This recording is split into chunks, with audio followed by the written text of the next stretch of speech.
right, so good morning, good afternoon, everyone. Welcome in from across the continent. My name is Jesse, and I'm here with Exploring by the Seat of Your Pants. We don't get very many high school audiences, so it's really nice to have you all joining us today. If you are new to us, we're all about bringing conservation, adventure, and science into classrooms around the world. Everything we do goes through our YouTube channel, so if you want to check out this program in 3 weeks or 3 years down the road when you're done in college, university, whatever, you can check out 3,000 other programs. They're all right there. Lots of opportunity to keep the learning going on pretty much any topic you're interested in. Now, today I'm really excited because we are kicking off a week of special programs in conjunction with our friends at the Gairdner Foundation. So the Gairdner Foundation is in Toronto, their headquarters, and what they do is celebrate the most amazing biomedical and health researchers in the world. We've been really privileged to have over 20 of their laureates join us in broadcast over the last 2 years. Again, all of those are on the YouTube channel. This week, we've got everything from cancer research to vaccines. We've got maternal health. It's going to be a really fun ride. I hope you guys can join us for more than one. But I'm so thrilled to be kicking off with someone who I had one of my favorite test calls with of all time, and that is Dr. Bonnie Bassler. So some of you are familiar with from her TED Talk, which has already received over 3 million views. I'll make sure all of you have this link in the chat as we go along with the program, but some really excellent opportunity to keep the learning going with that when you're done. She studies how bacteria talk, and through that research helps elucidate amazing innovations in not only bacterial understanding, but how we might treat diseases in the future. I don't know half of it, and I'm not going to steal any more of her thunder. So I'm going to turn you over to Dr. Bassler to blow your mind with all the amazing stuff she's up to. I'm really excited for all your thoughtful questions at the end. But without further ado, Bonnie, thank you so much for joining us today, and welcome to Exploring by the Seat of Your Pants. Well, thanks, Jesse. I am so delighted to be here. So thanks for inviting me into the classes. Thanks for tuning in. And I'm going to give you a small talk. It's kind of like the TED Talk, but it's a update. And then I'm really looking forward to back and forth. And I hope you won't be shy to ask me questions. I'm just delighted to talk about science or career paths or whatever is helpful. Okay, so let me get started then. Okay, so Jesse already told you that I think about how bacteria communicate. And so just to make sure, and how they get any bang for their buck. And so just to make sure that we're all on the same page, let me start with a slide, a cartoon of a relatively generic bacteria. So bacteria are the most ancient organisms on the earth. They're invisible to the human eye. They're so small that they can't be seen without a microscope. And scientists have known about bacteria for 500 years. And if you actually just watch them under the microscope, in my view, they're pretty boring. What you'll see is single cells. So they're all single cells, and they're surrounded by a membrane, which keeps their insides in. And then inside of them, they all have just one piece of DNA. So they don't have very many genes or bits of information that give them all their physical traits and all of their behaviors. And again, as I was saying, if you watch them under a microscope, what they do is they consume nutrients from their environment, they double all of their components, grow to twice their size, and then they cut themselves down the middle. And so one cell becomes 2, becomes 4, and so on and so on. And because they're so primitive, they're so old, and they seemingly have this simple lifestyle, for 470 of the years that scientists have known about bacteria, they've always been thought to be asocial. And what I mean by that is that they would live strictly as individuals. So when the cells divide in half, each sister cell does its own thing and doesn't interact with any of its neighbors. And so, of course, for 150 years, we've known about bacteria and disease. And so this next slide just shows a few pictures, again, taken under a microscope, of notorious bacteria. So the ones on the top cause disease. So some diseases I hope you've heard of, right? And so it's been known for about 150 years that bacteria that live in nature can get in plants or animals or humans, and they can make those higher organisms sick, or they can kill them. Increasingly, what scientists are learning about is this magical consortium of bacteria that lives in us or on us that's called the microbiome. And so all higher organisms live in collaboration with these microbes, with thousands of species of microbes typically, that do all of these jobs for us that our own human genomes, our own bodies can't carry out. So for example, they digest plant food. So if you ever eat a salad, you don't have any enzymes to access the nutrients in in plant products. So bacteria in your gut do that for you. Early in life, they educate your immune system and tell your immune system harmful bacteria from beneficial bacteria. They make all kinds of micronutrients, and that list goes on, and it's growing. And so the point for my gang in the lab is that these two kinds of personalities that bacteria have, those are facts. Bacteria can kill us or they can give us life itself. But our question isn't about that. We get that. What we try to understand is, how can bacteria possibly have this awesome power? They are itty bitty, primitive little critters. So how can it be that they do either of these things?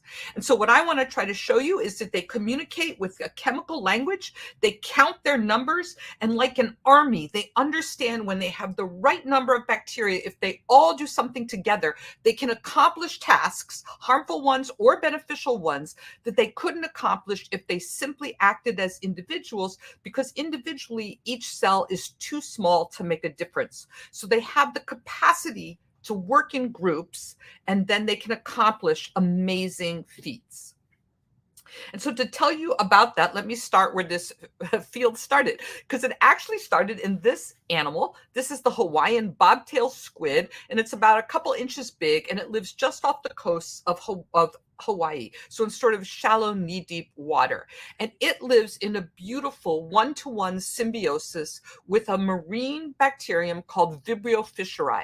And Vibrio fischeri has the special property that it makes bioluminescence. So it glows in the dark, a beautiful blue glow. So first, let me tell you about this one-to-one symbiosis from the point of view of the squid.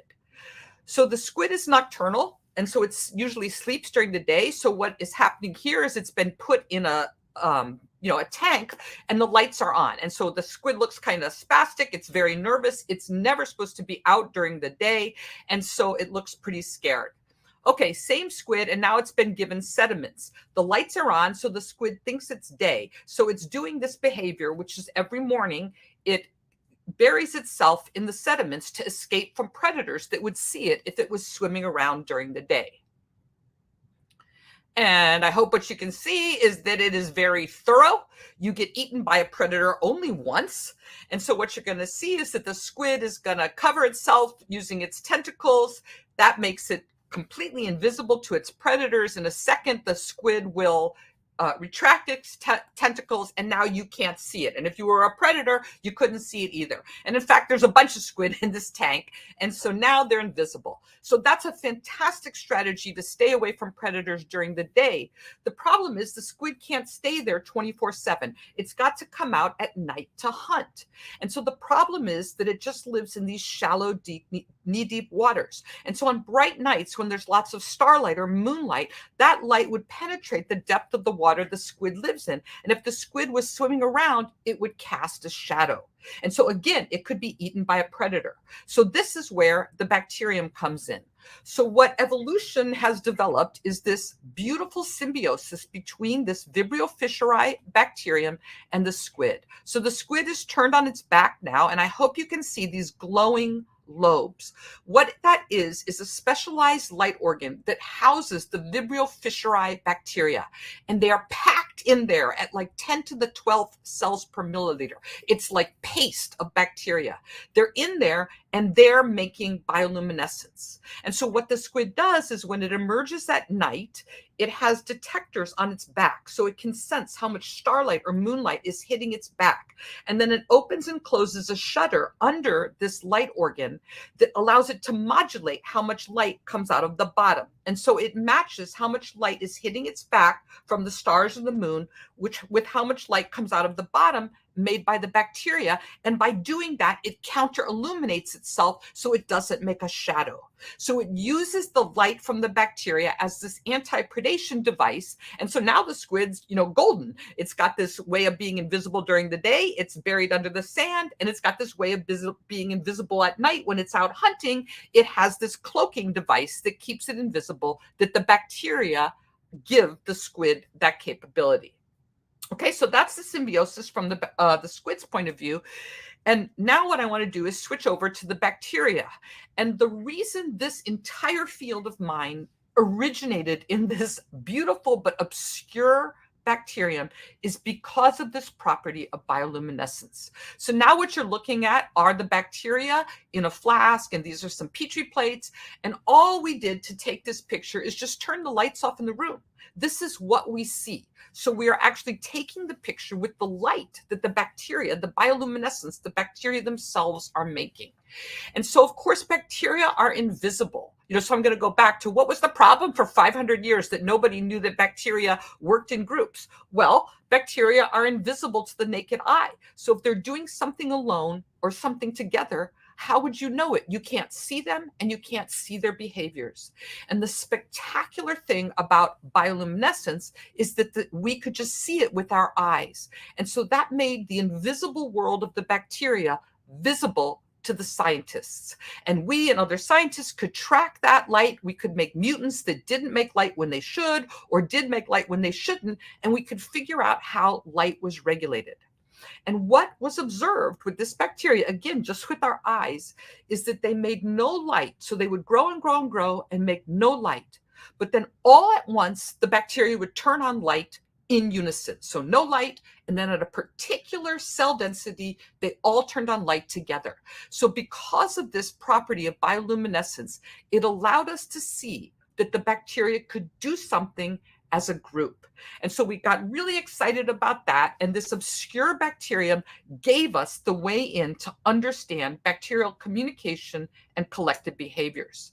And so what was discovered was the following. So this oval is supposed to be my bacterial cell. This is a Vibrio fischeri cell. At low cell density, remember I told you at first they make no light. So these bacteria are living as individuals. They want to do things that a single cell can accomplish by itself. So it does some tasks.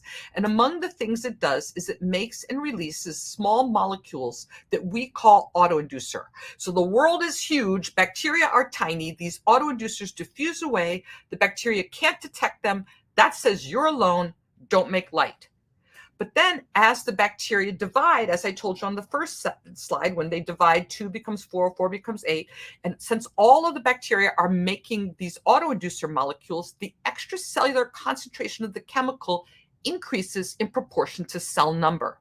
And when this molecule hits a particular amount, the bacteria detect it, and they infer from that detection event that they must have neighbors around. And so all of the bacteria begin to make light together, and then perceivable light is made, so we, the scientists, can see it in a flask, but it's useful for the squid to counter-illuminate itself. So in fact, the bacteria don't have a clue how many cells are around. They're using this chemical as a proxy for cell number. And we know we're right about that because we can spin the cells out in a centrifuge and take the liquids that are on top of the cells. And if we squirt those liquids onto dilute cells, they turn on light, right? So they're measuring the chemical and using it to monitor or to track cell number.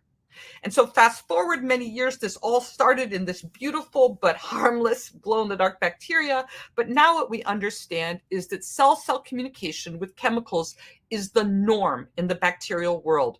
There are now thousands and thousands of cases of bacteria that use autoinducers to track cell number and understand times when they're alone, from times when they're in groups, and orchestrate collective behaviors, right? So now we get that bacteria carry out individual behaviors when they're at low cell density, and they carry out collective behaviors when they're at high cell density, and they use autoinducers to tell the difference between those two things. And in all the cases that have been studied, it's not just about bioluminescence, it's all kinds of different bacteria. Typically in each bacterium, somewhere between 200 and 600 genes will be controlled by these circuits. So it's a big deal when a bacterium goes from acting alone to acting as part of a group. I should tell you, bacteria typically only have 2,000 or 3,000 genes, so 600 of them being controlled by communication hopefully means that this is really important. And so now we have a name for this process. We call it quorum sensing. The bacteria sense when they have the right number that they can do something together. And so what's been especially interesting on the biomedical front is that what scientists have discovered is that lots and lots and lots of clinically relevant bacteria control pathogenicity with quorum sensing. So when bacteria infect a higher organism, the first thing they do is that they sit on the tissues on the surface and they make a community called a biofilm.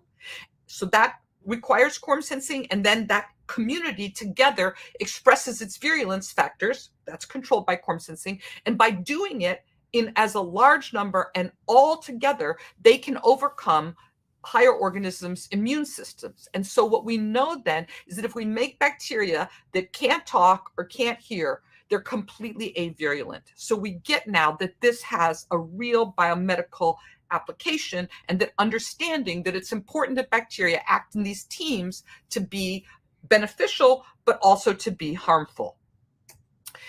And then what we've learned over the last couple of years is that it takes multiple molecules for bacteria to have a proper quorum sensing conversation. So there's always a molecule like those red triangles that one and only one species makes. And so that molecule is for intra-species communication. This is how I count my siblings or my kin. Then there's a molecule that's about the genus, the family molecule. So this, in my cartoon, there's a molecule that one genus makes, but nobody else makes. So the first molecule says, you're my twin. The second molecule says, you're my cousin, but you're not identical to me. Then there's a molecule that's generic. It's the trade language of bacteria. There's no species information in it. It says, you're not related. You're probably the enemy. So the first molecule says, you're my clone. The second molecule says, you're related. The third molecule says, you're not related. There's also now, in our newest studies, there's molecules that say, I'm the eukaryotic host, so I'm a higher organism.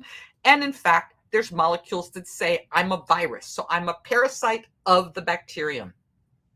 And so the computation we think bacteria do, we think the first thing they do is that they start, bacteria are wherever they are, they start trying to measure the environment for these quorum sensing molecules. And that tells them I'm alone or I'm in a group. And then they start to turn on and off different genes and behaviors based on those two scenarios, whether they're alone or whether they're in the group. But then the more fascinating and complicated thing that we now know bacteria do is they measure ratios of all of these molecules. So what we think they're trying to do, they're asking, are I and my kin in the minority, or am I in the majority in these complex microbial communities?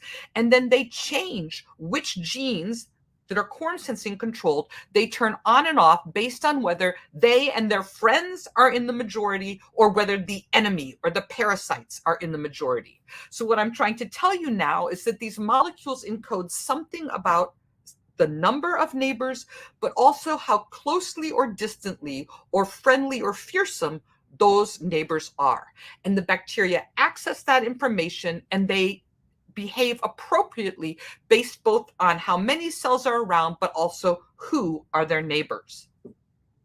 And so moving to the applied front, I've already alluded to the fact that quorum sensing controls biofilm formation and virulence factor expression, that we know a lot about these molecules and how these communication circuits work. So on the applied front, what we and lots of other scientists are trying to do now is to purposely disrupt quorum sensing to make new kinds of medicines. So the idea is bacteria get into, let's say, a human host, right? They start to grow. Quorum sensing kicks in. They're making autoinducers. That tells them to make a biofilm. So they make a film on the surface, which makes them impervious to antibiotics. It helps them protect themselves from the immune system. And then as a group, they start releasing the poisons, the toxins that actually make us sick and allow the bacteria to have a toehold in the body. And so then we get sick or we die. And so the idea is, can we know enough about these systems that we can make molecules that interrupt the natural quorum sensing systems? And if we supply those, we can make the bacteria basically deaf, right? So they can't communicate. So they don't understand they're in a group. They don't make the biofilm. They don't express their toxins. And it buys time for the immune system to hunt them down and get rid of them, which is what your immune system is trying to do. And then perhaps we could be healthier. And there's lots of different ideas or energy in this field. One is to just make inhibitors of quorum sensing molecules. The other is to make pro-quorum sensing molecules, like try to make the bacteria count too high too soon, so they show their stuff too early and the immune system gets rid of them. Maybe we could make antibodies to quorum sensing molecules that suck them out, like sponges, so the bacteria don't have access to the molecules. And then we're also trying to make phage therapies that kill the bacterial pathogens on demand based on quorum sensing. All right, so that is my talk for today. Let me finish by telling you what I told you. Bacteria talk to each other. They use a chemical language.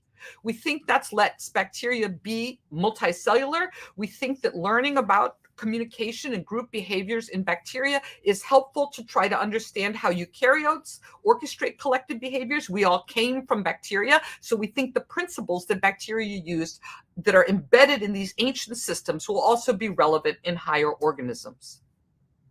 Bacteria can use quorum sensing to distinguish self from other, friend from foe. And of course, that's what cells in the human body and other higher organisms do. And once again, we think that the rules that we're learning from these simpler systems, these bacterial systems, are helping us to understand how that plays out in higher organisms.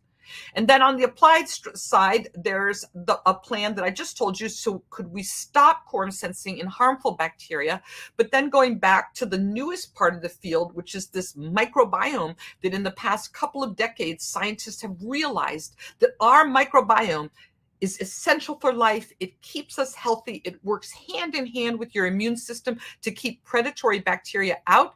And so we know that all kinds of chit chat goes on in the microbiome. And so maybe the real way forward is to make the microbiome better at quorum sensing at expense of the invaders or the harmful bacteria.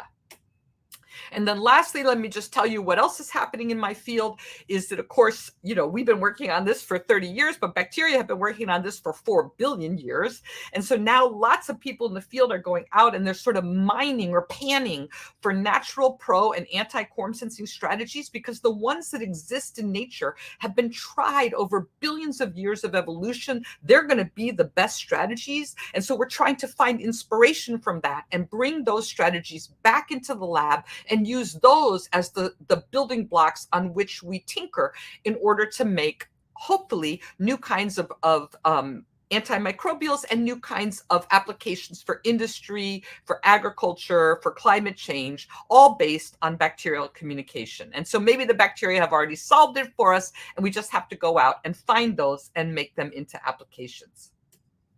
And then I'll finish by showing you my gang in Princeton, New Jersey. So this is us in me in my front yard this summer. That's obviously me with my group. And I guess what I would just say, you guys are in high school, you are not very far away. If you look at these people, they look a lot like you. They're only a few years older than you. I have undergraduates, graduates, and postdocs in my lab, and they all want to discover how nature works and make contributions to humanity and to having a civilized society. And they're just unstoppable. And I hope you guys realize that you are too, and that you're just a couple years away. And I think that if you like science, you should try to get a chance to work in a lab, because it's really fun doing puzzles, playing games, trying to understand these ancient secrets. And let me just finish by saying that it is the most amazing feeling to, discovery is thrilling. To be the first person in the universe to ever have an idea is to me, the most exciting thing in the world. And I hope you guys get to experience that and give it a try. Okay, so that's my talk. And let me stop. And Jesse, you can be my boss, right? I'll try my best. I want to start by saying, Bonnie, first of all, if our students can find anything in life that they're as passionate about as you are about this, and like sort of the original evolutionary arms races, they are very, very lucky. So I hope that for all you students, whether it's science or art or whatever, that was spectacular. Thank you so much for that. And as you said, we're going to dive into the conversation. We've got our live classes on camera. We've got a bunch joining us on YouTube. If you are on YouTube, don't be shy. Live classes, I'm going to come to you both, Mr. Gerard, Mr. Sims, in just a minute. We've got a great question online to begin. So you talked about the fact that our high schoolers aren't too far off from the possibility of undergrad work, science in the lab, etc. What would you recommend them to do if they're, we've got some grade 10s, we've got some grade 12s. Is there any courses? Is there any activity? Is it internship? Something that you can recommend them to end up in a lab like yours? Yeah, so lots of yes. So first of all, you got to take some science classes, or at least in college you do. But as an undergraduate, there's tons of programs like summer programs and even like 1 day or 2 day or weekend programs. I don't know exactly in whatever area you live in, but there's colleges that have pre-college programs that you go to for a few weeks in the summer. There's all kinds, the NIH, all kinds of places allow high school students to try out labs, and that is a blast. It lets you, sort of do it for a short amount of time, but really be immersed in authentic research. And so what I would do if I were you, and you guys know how to do it, is get on the web, right? And surf these high school programs / laboratory research. Yeah, we love. I hope that you actually type like this, by the way. In my mind, you do. No, this is spectacular. This is something that we hear about from not just microbiologists, but pretty much every field that we bring on these programs, is that if you have firsthand experience, do it. Like, if you want to be a marine biologist, get on a ship. And I mean, most scientists are willing to offer those opportunities to students. It never hurts to ask. Most scientists do not bite. Like, they want to have amazing, keen people in the work that they do. So I love that question, guys. I also want to note, I forgot to mention this at the end of your talk. Oh, go ahead. I'll say one thing, right? We can't find you. You have to find us, right? So you have to ask. And if one person says no, it's not we. So we all believe it's a privilege to have this life, and someone taught us. So we want to teach the next generation of scientists. And so if someone says no, it's just because they don't have room or they don't have the capacity. So ask someone else. That's what I would say. Fantastic. Thanks, Bonnie. I was going to note 2 books for our students, too, just because I find them particularly fantastic. The best 2 books on the immune system and microbiology in years. Immune by Philip Detmer, who does Kyrgyzstan on YouTube, is an amazing book. And I Contain Multitudes by Ed Yong has been featured in a lot of things. Just really spectacular follow-ups if you want the best popular science take on all these topics. I'm going to take one more question online, and then Notre Dame High School, I'm coming to you in a second. A question at the end, you highlighted that you have this amazing lab, you've got undergrad, you've got graduate students. Who else do you get to work with? One of the things we always like to feature about science is that scientists get to work with people from all over the world doing amazing things. So is there any collaboration, sort of whether institutional or individual, that you want to highlight in the work that you do? Yeah, so I think my science team is like adventurers, and so the team, so we have collaboration. So I was trained as a biochemist and a geneticist, but if you're working on molecules, you have to do chemistry. If you want to make inhibitors, you have to do structure. If you want to model the system, you have to do physics. If you want to make tiny little, things that look like our intestine, you have to do engineering and imaging. So I collaborate with a structural biologist, a theoretical condensed matter physicist, a person who's in the aerospace engineering department because he does flow, and a chemist, right? And so they all bring what they have to the table, and then it makes it so our imagination is our limitation, not what each one of us has been trained in, because we can all help each other. It's quorum sensing. The group gets more than the individual. Yeah, so it's really fun. It's really interesting. Some of the most innovative companies over the last few decades have been places that make sure that people like that can interact with one another, where you're an engineer and you can run across a physicist or a biologist. And so it's been interesting to see some of the best labs and scientists we've had on highlight that interconnected nature of science. So thank you very much for that. I'm going to take you to the students live. Notre Dame, Mr. Gerard's class, if you guys have a question, come on in. And Mr. Sims, I'm coming to you next. Guys. You're on. Good. Hi, my name's Savannah. I'm planning on majoring in biology, so this is very interesting to me. I was wondering, when making a defense against the quorum sensing, when we inhibit sensing molecules, how do we target the bad bacteria compared to the good bacteria, or specifically bad bacteria that causes disease in our body? Right. So that's a great question, Savannah. So there's 2 answers to that. I'll try to make them short. The first is, remember, some of these molecules are very, very specific, right? Like they're one species and one species only. So if we can target, make inhibitors of just that system, you can imagine very narrow spectrum antimicrobials, right? That only the harmful bacterium detects, leaving quorum sensing fine and all the rest of the bacteria.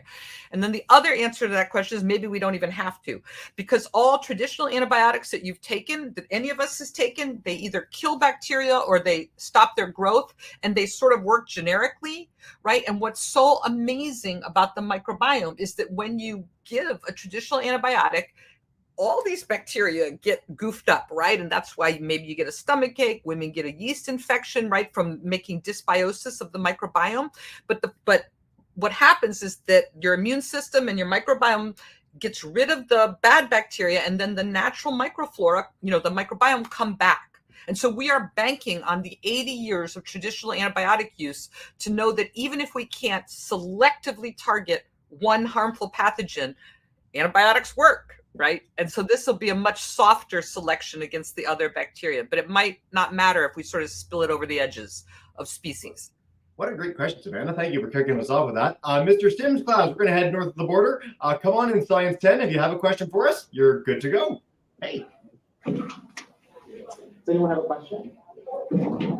So it's Science 10 class, so they tried as best they could to try and keep up with the information. Maybe if I can ask a question on their behalf, if that's okay. Have you seen any kind of adaptation to recent treatments? So say if you try to inhibit the quorum sensing pathway, do you see any kind of evolution happening in their response? Yeah. So I think, thanks for that question. Your question is, are they going to get resistant like they have to traditional antibiotics? And so far we haven't seen that they will get resistant, but we think it's really hard to get around a quorum sensing quorum sensing therapeutic, right? Because if one bacterium gets resistant, right, it tries to do quorum sensing, but the rest of the group doesn't do it, right? And so it actually has a growth defect, because it's like going, come on you guys, let's do quorum sensing, and everybody else is inhibited by the anti-quorum sensing molecule. So the resistant, in air quotes, mutant is kind of at a disadvantage. So we do know they're going to get resistant. We do know they're going to get around it. The idea is that you could get a longer shelf life out of an anti-quorum sensing therapeutic than a normal antibiotic, and then some younger scientists can figure out the next Achilles heel and make a new discovery. I'm so glad we got this question, because sort of bacteria that are resistant to our therapies is one of the biggest challenges, not just in medicine, but in the world of science right now. It's been sort of this arms race war that we've had in trying to combat really incredible diseases over the last few decades, and about a century or more. So every time we get the chance to talk about this, it's fantastic. And again, leading it with a sort of call for future inquiry is amazing, and leads us to a great question that we got online as well. I'm going to head back to Notre Dame in a minute. We talk with a lot of protein people on the Gairdner Foundation program series, and AlphaFold is this amazing example of artificial intelligence utilized for these incredible breakthroughs in the last years. Like, it's just wild. Has artificial intelligence aided your work in any way? Is it involved at all? Are there future realms of inquiry that we are looking into with it? What's the deal? Yeah, so very luckily for me, my co-recipients for the Gairdner Prize this year were the two AlphaFold guys. So that was fun. I finally got to meet them because they're heroes. And so the artificial intelligence that we use right now is we use AlphaFold all the time. And in case you guys don't know, that like folds the structures of proteins. And when we try to dock our molecules or our inhibitors into them, or think about how quorum sensing receptors or quorum sensing proteins might work, AlphaFold's been miraculous for us. The other thing we do is we use ChatGPT, never for writing. Oh, you guys, we use ChatGPT to code, right? It's really, that has been also miraculous for us. This is my view, think we need to code from scratch, but it writes these codes to help us try to model our system or analyze our data, right? And it's just so much faster than us coding line by line. And so that's what my lab has been doing with it mostly so far. But we're pretty basic in that, I would say, in that realm. There's going to be other speakers who are way more sophisticated than my group is.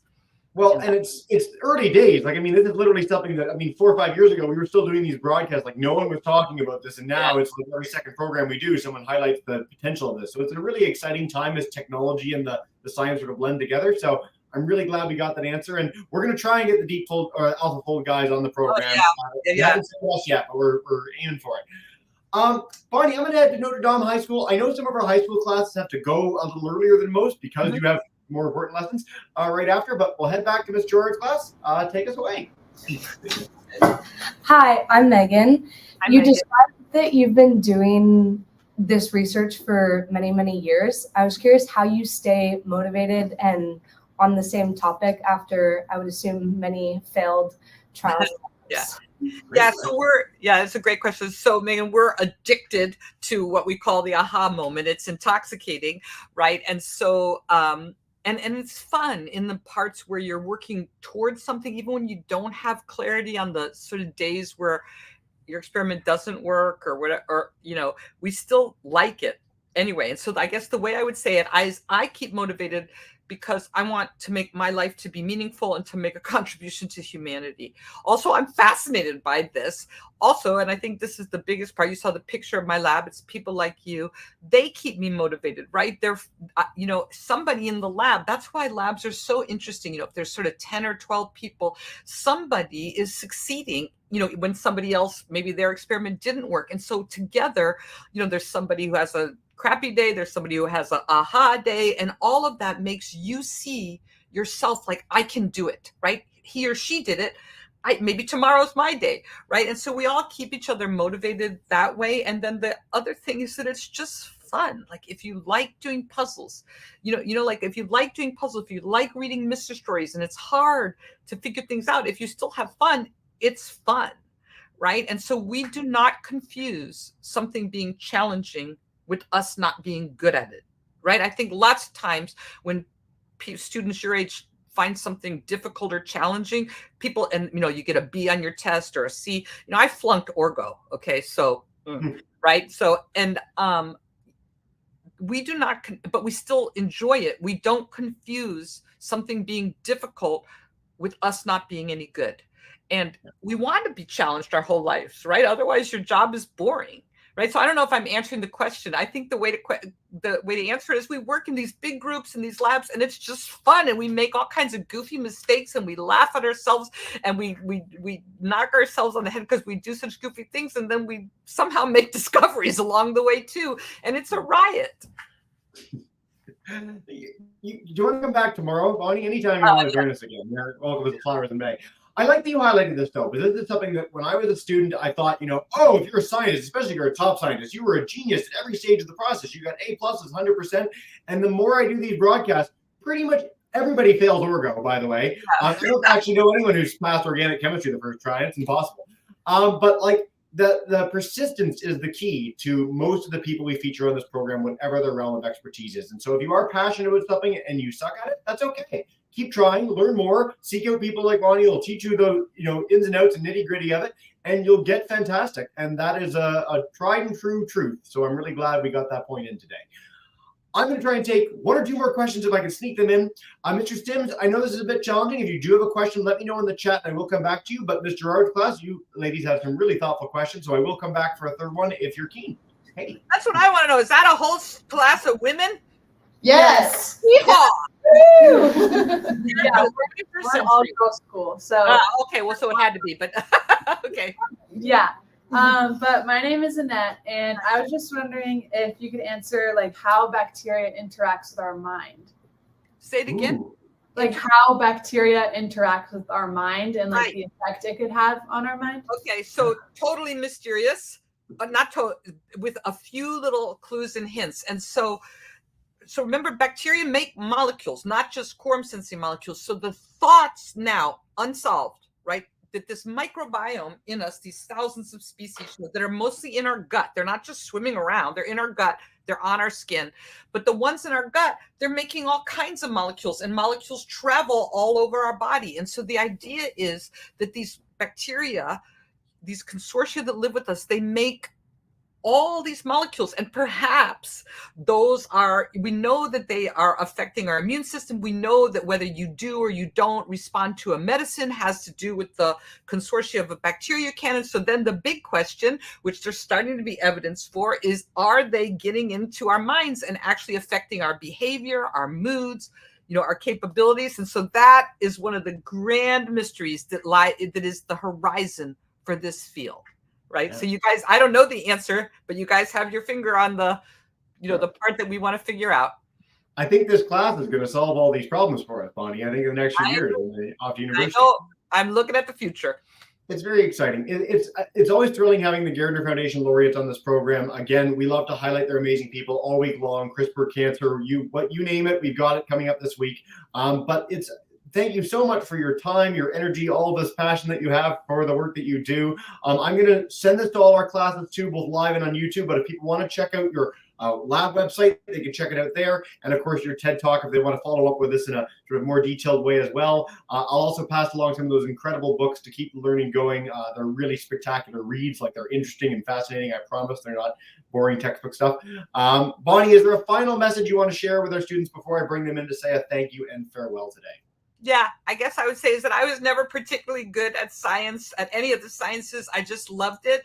And I would say stick with it because it's the greatest life in the world. You just work with smart, creative people and think up, and it's a life of the mind, and discovery is thrilling. And so I would say stick with it. Can we use that as like our slogan or tagline for Exploring by the Seat of Your Pants from now on? I think it's perfect for everything that we try and highlight. Bonnie, thank you so much for this. I'm going to bring in Mr. Sims' class, Notre Dame High School. Thank you both so much. YouTubers, have a wonderful day, everyone. We're going to say